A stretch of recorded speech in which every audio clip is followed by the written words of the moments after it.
Good morning all student. कल हमने रासायनिक अभिक्रियाओं के बारे में चर्चा करी थी कि रासायनिक अभिक्रिया पांच प्रकार की होती है। संयोजन अभिक्रिया, वियोजन अभिक्रिया, विस्थापन अभिक्रिया, द्विविस्थापन अभिक्रिया, उपचयन और अपचयन अभिक्रिया। तो कल हमने जो चर्चा करी थी उसमें हमने संयोजन और वियोजन प्रकार की रासायनिक अभिक्रियाओं के बारे में पढ़ लिया था, जो कि यहाँ पे तक कंप्लीट हो जाता है। आज हम पढ़ने वाले हैं विस्थापन अभिक्रिया। तो विस्थापन अभिक्रिया ये सीधे सीधे नाम में ही छुपा हुआ है। इसका अर्थ कि क्या है? जब हम बात करते हैं विस्थापन प्रकार की रासायनिक अभिक्रिया की, तो विस्थापन का मतलब है एक जगह से दूसरी जगह जाना, यही होता है विस्थापन का मतलब। और यही इस रासायनिक अभिक्रिया में होता है। Fe और पीछे से लिखा है S, तो ये S इसकी भौतिक अवस्था को बताता है। S मतलब सॉलिड, यानी आयरन या लोहा या फेरस यहाँ पे क्या है, सॉलिड स्टेट में है, तो इसलिए यहाँ पे पीछे से सॉलिड लिख दिया। जब आयरन की अभिक्रिया कॉपर सल्फेट से कराई जाती है, अब यहाँ पे ध्यान से देखना, कॉपर सल्फेट के पीछे AQ लिखा है ब्रैकेट में, तो इस AQ का मतलब है कि कॉपर सल्फेट यहाँ पे घोल के रूप में, पानी के जैसे तरल घोल के रूप में उपस्थित है, इसलिए इसको बोलेंगे कॉपर सल्फेट का एक्वस सॉल्यूशन। ठीक है, जलीय विलयन के रूप में है वो, द्रव नहीं बोलेंगे उसको, लिक्विड नहीं बोला जाएगा, क्या बोला जाएगा, एक्वस सॉल्यूशन। तो ध्यान से देखना, अभिकारक ये दो चीज़ें हैं, आयरन और कॉपर सल्फेट। आयरन की जब कॉपर सल्फेट के साथ रिएक्शन कराई जाती है तो हमको यहाँ पे मिलता है आयरन सल्फेट एक्वस फॉर्म में और कॉपर सॉलिड फॉर्म में।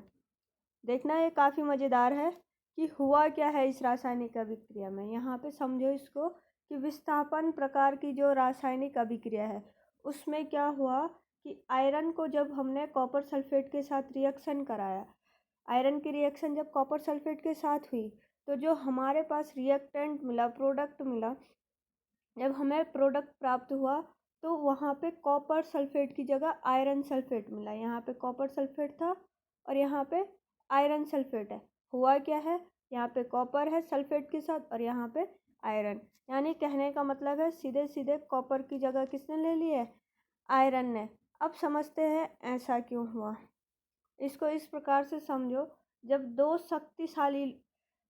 दो लोग आपस में लड़ते हैं, जब ये एक है और ये एक है, जब दो लोग आपस में लड़ते हैं तो हमेशा जीतता वो है जो ज़्यादा शक्तिशाली होगा। ऐसे ही यहाँ पे भी हुआ है। आगे आप तीसरे चैप्टर में पढ़ोगे, उसमें है सक्रियता श्रेणी की बात की गई है। तो जो तत्व ज़्यादा सक्रिय होता है वो अपने से कम सक्रिय तत्व को विस्थापित कर देता है, यही सक्रियता श्रेणी कहलाती है। ठीक है, सक्रियता के घटते क्रम में तत्वों को रख दिया गया है और उसको क्या कह दिया जाता है कि ये सक्रियता श्रेणी है। चैप्टर 3 में एक टेबल बनी होगी सक्रियता श्रेणी की, उसमें देखना आयरन कॉपर से ऊपर होगा, आयरन का स्थान कॉपर से ऊपर होगा। इसी प्रकार से जैसे जिंक, नीचे वाले एग्जाम्पल में देखना, नीचे जो रिएक्शन है ये वाली, इसमें दिया गया है जिंक ने कॉपर सल्फेट से रिएक्शन कराई, जब हमने जिंक की तो जिंक सल्फेट और कॉपर हमको वहाँ पे प्राप्त हुआ। तो इसका मतलब क्या है कि जो जिंक है वो भी कॉपर से ज़्यादा शक्तिशाली है, क्रियाशील तत्व है। ठीक हो गया इतना?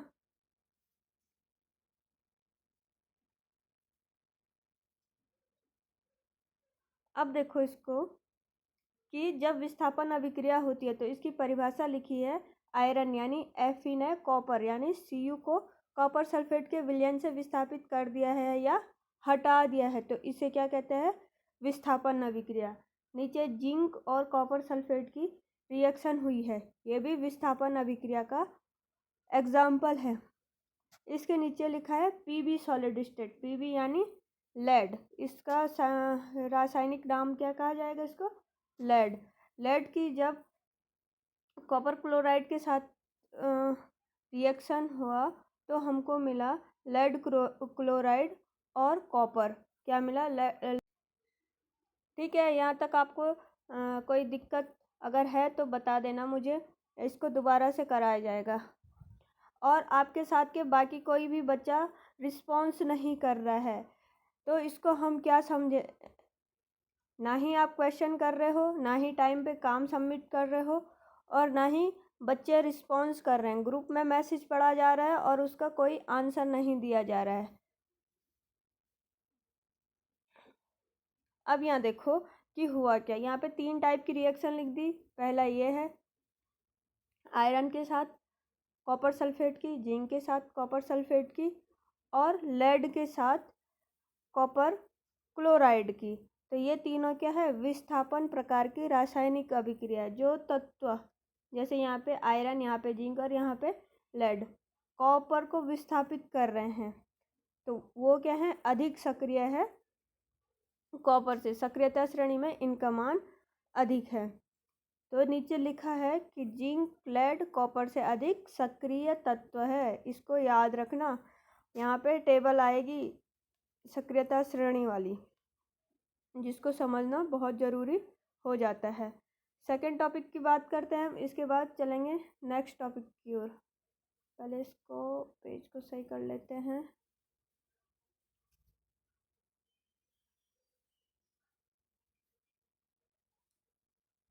पहला था हमने पढ़ा इस आज पहले डिस्कस करा विस्थापन प्रकार की रासायनिक अभिक्रिया के बारे में। सेकंड है हमारे पास द्विविस्थापन प्रकार की रासायनिक अभिक्रिया। तो इसको समझेंगे, विस्थापन अभिक्रिया जो हुई है उसी प्रकार से द्विविस्थापन रासायनिक अभिक्रिया भी होती है। लेकिन होता क्या है, देखो विस्थापन में क्या हो रहा था कि एक तत्व दूसरे तत्व को रिप्लेस कर रहा था, ठीक है, तो ये विस्थापन हो गए। लेकिन द्विविस्थापन में देखो यहाँ पे लिखा है सोडियम सल्फेट और बेरियम क्लोराइड। सोडियम सल्फेट का फॉर्मूला Na2SO4 एक्वस फॉर्म में है, Ba,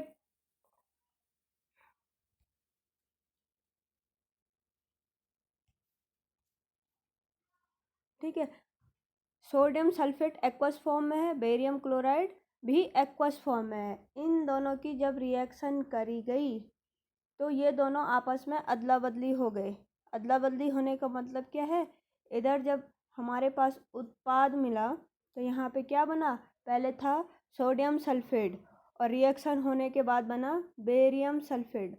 दूसरा हमारे पास यहाँ पे अभिकारक था बेरियम क्लोराइड और रिएक्शन में उत्पाद क्या बना, प्रोडक्ट क्या बना, सोडियम क्लोराइड। तो क्या हो गया, ये आपस में दोनों जो अभिकर्मक थे आपस में क्या हो गया, चेंज हो गए हैं।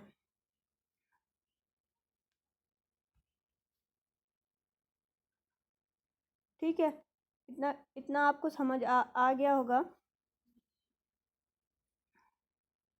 अब आगे देखते हैं कि जब हमने क्या करा, इसको प्रैक्टिकली भी आप कर सकते हैं लैब में, कि सोडियम सल्फेट में बेरियम क्लोराइड मिलाएंगे। क्या मिलाएंगे, सोडियम सल्फेट में जब क्लोराइड मिलाया जाता है, बेरियम क्लोराइड मिलाए या सिल्वर क्लोराइड मिलाए, कोई भी क्लोराइड मिलाए, तो एक श्वेत रंग का अवक्षेप बनता है। श्वेत रंग का अवक्षेप मतलब इसको ऐसे समझो आप, जैसे छाछ या दही का झाग होता है, उस प्रकार का अवक्षेप बनता है। जब आप प्रयोगशाला में प्रैक्टिकल करोगे, एक परख नली में सोडियम सल्फेट लेना पड़ेगा, दूसरी परख नली में बेरियम क्लोराइड।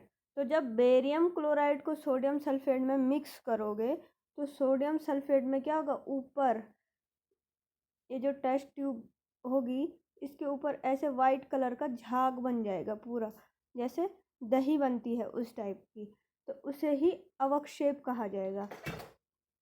ठीक हो गया इतना। अब नीचे मैंने एक परिभाषा लिखी है कि जिन अभिक्रियाओं में अवक्षेप का निर्माण होता है उसे अवक्षेपण अभिक्रिया कहते हैं। क्या कहते हैं उसको, अवक्षेपण अभिक्रिया। तो ये यहाँ पे जो द्विविस्थापन रासायनिक प्रकार की अभिक्रिया है, द्विविस्थापन प्रकार की रासायनिक अभिक्रिया है, ये किसका एग्जाम्पल है, अवक्षेपण अभिक्रिया का, क्योंकि यहाँ पे अवक्षेप का निर्माण हो रहा है। सेकंड पॉइंट देखना यहाँ पे, वे अभिक्रियाएं जिनमें अभिकारकों के बीच आयनों का आदान प्रदान होता है उन्हें द्विविस्थापन अभिक्रिया कहते हैं। यहाँ पे अभिकारकों के बीच क्या हुआ, आदान प्रदान। बेरिलियम ने सोडियम को विस्थापित किया और सोडियम ने बेरियम को विस्थापित किया। सॉरी, इसको करेक्ट करना, बेरियम ने सोडियम को विस्थापित किया और सोडियम ने बेरियम को विस्थापित किया। तो आपस में ही क्या हो गया, आयनों का आदान प्रदान हो गया। तो इसे क्या कहेंगे, द्विविस्थापन प्रकार की रासायनिक अभिक्रिया। हमने अभी तक चार प्रकार की रासायनिक अभिक्रियाओं के बारे में चर्चा की। संयोजन अभिक्रिया, वियोजन अभिक्रिया, विस्थापन अभिक्रिया और द्विविस्थापन अभिक्रिया। अब पांचवें प्रकार की अभिक्रिया हमारे पास आती है, कौन सी, अपचयन एवं उपचयन। अपचयन एवं उपचयन। अब इसको इस प्रकार से समझो, Cu यानी कॉपर। कॉपर को जब ऑक्सीजन की उपस्थिति में गर्म किया जाता है, यहाँ पे ये जो छोटा सा तीर के निशान के नीचे या ऊपर ये जो डेल्टा का निशान यानी त्रिभुज का निशान बना है, तो किसी भी रासायनिक अभिक्रिया में जब इस प्रकार का निशान दिखाया जाता है तो उसका मतलब क्या है कि अभिक्रिया जो हो रही है उसमें हमें ऊष्मा देनी पड़ रही है, अतिरिक्त बाहर से ऊष्मा देनी पड़ती है। तो ऐसी जब कॉपर को ऑक्सीजन की उपस्थिति में गर्म किया जाता है या जलाया जाता है तो कॉपर ऑक्साइड बनता है। तो कॉपर ऑक्साइड बनता है तो कॉपर जो हमारा तांबा है, Cu को लोकल लैंग्वेज में तांबा बोलते हैं। तो जो हमारा तांबे का बर्तन है या तांबे की छड़ जिसको भी हम गर्म कर रहे हैं उसके ऊपर एक काली कलर की परत चढ़ जाती है। जैसे आपने अक्सर देखा होगा, ये आप नॉर्मल अपनी डेली रूटीन में भी करते होंगे कि जैसे कोई भी बर्तन है उस पे अक्सर क्या हो जाती है, जब हम उसको गर्म करते हैं तो उस पर एक काली परत जम जाती है। ऐसी कॉपर को जब ऑक्सीजन की उपस्थिति में गर्म किया जाएगा तो कॉपर ऑक्साइड प्राप्त होगा, CuO यानी कॉपर ऑक्साइड हमको प्राप्त होगा। कॉपर के ऊपर एक काली कलर की परत चढ़ जाएगी। अब इसको दोबारा हमने क्या किया, कॉपर ऑक्साइड जो हमको यहाँ पे प्राप्त हुआ था तो उसकी अभिक्रिया करा दी हाइड्रोजन के साथ। पहले वाले स्टेप में कॉपर की अभिक्रिया कराई ऑक्सीजन के साथ, सेकंड स्टेप में हमने कॉपर ऑक्साइड कहाँ से आया हमारे पास, पहले हमने कॉपर को ऑक्सीजन की उपस्थिति में गर्म किया तो हमें मिला है यहाँ पे कॉपर ऑक्साइड। उस कॉपर ऑक्साइड को जब हम दोबारा से हाइड्रोजन की उपस्थिति में गर्म करेंगे, दोनों टर्म में डिफरेंस ये है, ऊपर है कॉपर और ऑक्सीजन, नीचे है कॉपर ऑक्साइड और हाइड्रोजन। ठीक है, बाकी रिएक्शन सेम करानी है, उसको गर्म करना है तो हमको कॉपर मिलेगा और H2O यानी जल मिलेगा।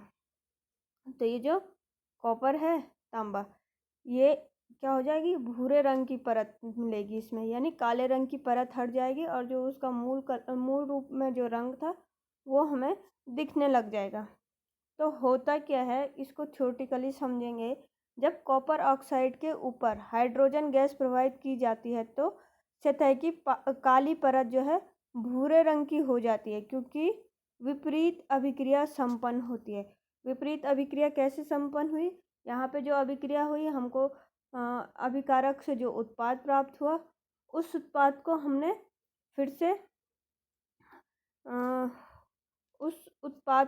फिर से हाइड्रोजन गैस की उपस्थिति में गर्म किया और हमने फिर से वही पुराना वाला अभिकारक प्राप्त हो गया। ठीक है, तो विपरीत अभिक्रिया हुई है, यानी रिएक्टेंट से हमें प्रोडक्ट मिला और उसी प्रोडक्ट से हमें दोबारा रिएक्टेंट मिल गया।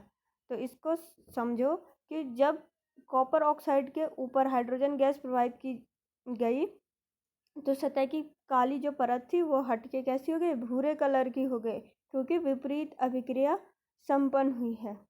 अब यहाँ पे दो चीज़ें आई हैं, उपचयन, दो टर्म आए हैं, पहला है उपचयन, दूसरा है अपचयन। अब समझना यह है कि होता क्या है, उपचयन क्या होता है, अपचयन क्या होता है। तो इसको समझो, पहला वाला टॉपिक है उपचयन। तो जब उपचयन होता है तो अभिक्रिया के समय जब किसी पदार्थ में ऑक्सीजन की वृद्धि होती है।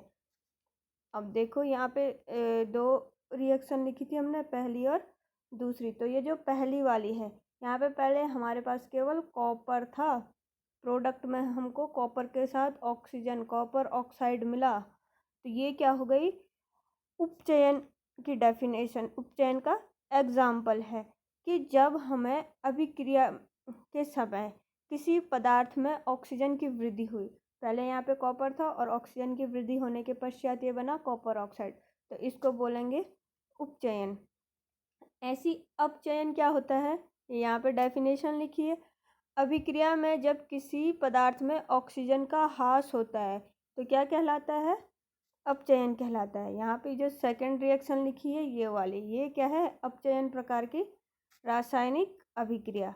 पहले कॉपर ऑक्साइड था और हाइड्रोजन के साथ जब रिएक्शन कराई तो ऑक्सीजन का ह्रास हुआ और केवल कॉपर मिला। तो ये क्या हो गए, अपचयन प्रकार की रासायनिक अभिक्रिया। या इसको उल्टा भी बोल सकते हैं कि सेकंड वाले टर्म में हाइड्रोजन का उपचयन हुआ है और कॉपर ऑक्साइड का अपचयन। ठीक है, इसको गौर से देखना। अब तीसरे पेज पे चलते हैं हम अपने। इसको पहले मैं जूम आउट कर लेती हूँ। आप बताओ कि जो भी आपको पढ़ाया जा रहा है क्या वो आपके समझ में आ रहा है।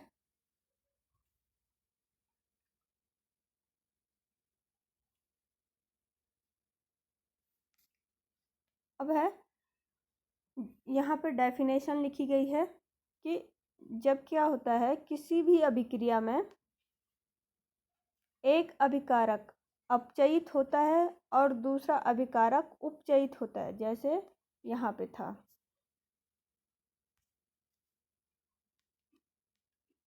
ठीक है, ये एक अभिकारक है, ये और ये भी एक अभिकारक है। एक अभिकारक उपचयित हो रहा है, दूसरा अभिकारक अपचयित हो रहा है। ठीक है, जब किसी भी रासायनिक अभिक्रिया में एक अभिकारक उपचयित और दूसरा अभिकारक अपचयित हो रहा है तो इसको कहते हैं उपचयन अपचयन या रिडॉक्स अभिक्रिया। ये क्या है, रिडॉक्स अभिक्रिया, उपचयन अपचयन या रिडॉक्स अभिक्रिया। यहाँ पे एग्जाम्पल दिया है, कॉपर ऑक्साइड को जब हाइड्रोजन के साथ गर्म किया गया तो कॉपर मिला और साथ में जल मिला। तो यहाँ पे कॉपर ऑक्साइड का जब अपचयन हुआ तब हमको कॉपर प्राप्त हुआ। ठीक है, और इसी रिएक्शन में दूसरा देखो, हाइड्रोजन गैस जो थी वो उसमें क्या हो गई, ऑक्सीजन की वृद्धि हो गई, तो इसलिए इसका उपचयन हो गया। और पूरी रिएक्शन क्या कहलाएगी, उपचयन अपचयन या रिडॉक्स अभिक्रिया। ठीक है, ऐसी यहाँ पे मैग्नीशियम ऑक्साइड को जब हाइड्रोजन क्लोराइड के साथ रिएक्शन कराई जाती है, मैग्नीशियम ऑक्साइड की जब हाइड्रोजन क्लोराइड के साथ रिएक्शन कराई जाती है तो हमको मैग्नीशियम सॉरी ये मैग्नीशियम नहीं है, ये Mg होता है मैग्नीशियम, जिसका एटॉमिक नंबर है 12। ये Mn है यानी मैग्नीज है, इसका एटॉमिक नंबर है 25। ये बाय मिस्टेक हो गया, आप इसको करेक्ट करेंगे। तो मैग्नीज ऑक्साइड की जब HCl के साथ यानी हाइड्रोजन क्लोराइड के साथ रिएक्शन कराई गई तो मैग्नीज क्लोराइड जल और क्लोरीन गैस हमको प्राप्त हुई। सेकंड है यहाँ पे, जब जिंक ऑक्साइड की कार्बन के साथ रिएक्शन कराई जाती है तो जिंक और कार्बन मोनोऑक्साइड हमको। तो स्टूडेंट आज के लिए इतना ही, ये आपका थर्ड लेक्चर था। इसके बाद एक और लेक्चर होगा आपका संक्षारण और विकृत गंधिता टॉपिक पे। इसके बाद हम 5वें लेक्चर में इस चैप्टर से रिलेटेड क्वेश्चन आंसर सॉल्व करेंगे और फिर नेक्स्ट लेक्चर में यानी 6ठे लेक्चर में नया चैप्टर शुरू होगा, एसिड बेस एंड साल्ट यानी अम्ल क्षार और लवण। Thank you.